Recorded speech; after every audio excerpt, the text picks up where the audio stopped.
Զգոն եղեք, եթե լսում եք հետևյալը։ Առաջին, բարդ խնդիրների պարզ լուծում։ Տնտեսական ճգնաժամ կկարգավորենք 1 տարում, կոռուպցիա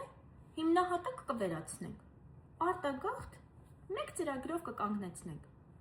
Պետությունը կախարդական փայտիկ չէ։ Եթե բարդ խնդիրների համար ձեզ տրվում են հեշտ ու պարզ պատասխաններ, ապա ամենայն հավանականությամբ ձեզ վրա վաճառում են էմոցիա։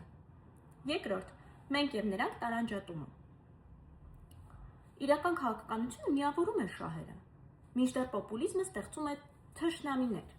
Եվ այդ նրանքի, այդ ճակերտավոր թշնամիների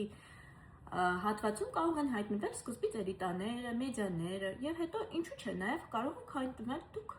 Եվ սցենարն ու նպատակը միշտ մեկն է՝ պարզեցնել, բաժանել, զայրացնել։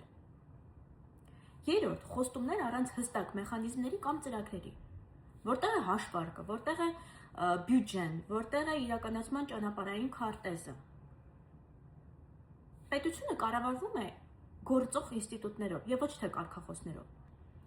Այո, պոպուլիզմը կարող է շատ գեղեցիկ հնչել, շատ ականջահաճո լինել, երբեմն էլ շատ համոզիչ է։ Բայց հարց է, արդյոք այն որևէ կերպով նպաստում է պետության կառավարման արդյունավետությանը։ Հաջորդ անգամ, երբ մեծ խոստումներ լսես, մի պարզ հարց տուր։ Ինչպես